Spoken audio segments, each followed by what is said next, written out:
Hello ഫ്രണ്ട്സിൻ്റെ പുതിയ വീഡിയോയ്ക്ക് എല്ലാവർക്കും സ്വാഗതം. ഇന്നത്തെ വീഡിയോയിൽ ഞാൻ കാണിക്കുമ്പോൾ ഒരു അത്യപൂർവമായിട്ടൊരു ജീവിനെ കേട്ടോ. ഇതിനെ കണ്ടപ്പോൾ ഞാൻ തന്നെ അതിശയിച്ചു പോയി. ഇത് എൻ്റെ വീടിൻ്റെ ഗേറ്റിനെയാണ് ഞാൻ ആദ്യം കണ്ടത്. പെട്ടെന്ന് ഞാൻ ഉണങ്ങിയ ഒരു ഇലയാണെന്നാണ് വിചാരിച്ചത്. പക്ഷെ അതൊരു ഉണങ്ങിയ ഇലയൊന്നുമല്ല, ഇതൊരു ഇൻസെക്റ്റാണ്.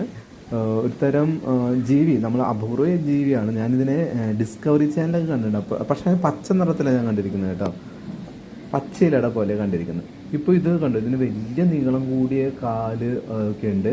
ഇല പോലെ തന്നെ തോന്നുള്ളൂ സൂക്ഷിച്ച് നോക്കിയാൽ. പിന്നെ ഇത് പതുക്കെ നടക്കാൻ തുടങ്ങിയപ്പോഴാണ് എനിക്കിതിന് ജീവനുണ്ടെന്ന് മനസ്സിലായത്. ഇതിൻ്റെ പേരാട്ടോ പ്രേയിങ് മാൻറ്റിസ് എന്ന് പറഞ്ഞിട്ട്. ഇത് പലതരത്തിലുണ്ട്, വെറൈറ്റീസ് ഉണ്ട്. പ്രേയിങ് മാൻറ്റിസിൻ്റെ ഏറ്റവും വലിയ പ്രത്യേകത എന്താണെന്ന് വെച്ച് കഴിഞ്ഞാൽ ഇതിൻ്റെ ഈ വിരലുകളൊക്കെ ഉണ്ടോ, അതൊക്കെ നല്ല ഷാർപ്പാണ്. അത് വെച്ചിട്ട് ജീവികളെ തലയിലൊക്കെ കുത്തി ഭയങ്കരമായിട്ട് മുറുകെ പിടിക്കും. എന്നിട്ട് അതിനെ പതുക്കെ പതുക്കെ തിന്നും.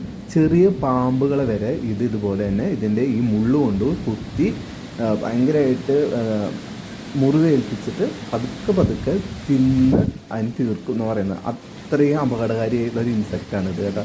കാണുമ്പോൾ നമുക്ക് തോന്നും, ഓ ഇതെന്താണ് ഒരു ഉണങ്ങിയ ഇല പോലെയുള്ള തോന്നും. അത് നല്ല ഭംഗിയാണ് കാണാനായിട്ട്. ഒരു വെറൈറ്റിയാണ്, മറ്റുള്ള ഇൻസെക്റ്റ് പോലെയൊന്നും അല്ല.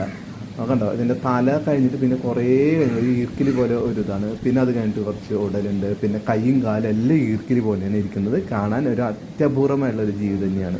നമ്മുടെ ഇവിടെയൊക്കെ കാണുന്നത് അപൂർവമായതുകൊണ്ടാണ് ഞാനിങ്ങനെ അത്യപൂർവമായ ഒരു ജീവി എന്നൊക്കെ പറയുന്നത്. അല്ലേ, നമ്മളങ്ങനെ കാണുന്നില്ലല്ലോ ഇതിനെയൊന്നും. നമ്മളിപ്പോൾ പുല്ലഞ്ചാടിയെ കാണുന്നുണ്ട്, അതുപോലെ പലതരത്തിലുള്ള വണ്ടുകൾ, ചിത്രശലഭങ്ങളൊക്കെ കാണുന്നുണ്ടെങ്കിൽ ഇതുപോലത്തെ ഒരു ജീവിയെ നമ്മൾ കാണാറില്ലല്ലോ അല്ലേ.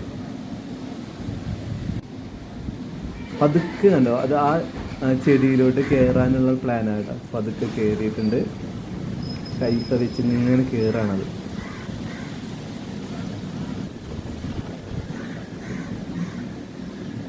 അങ്ങനെ ഇത് കയറിയിരിക്കുകയാണ് കേട്ടോ. എനിക്കിത് ഭയങ്കര കൗതുകരമായപ്പോൾ എൻ്റെ വീഡിയോ ചെയ്യുന്നു.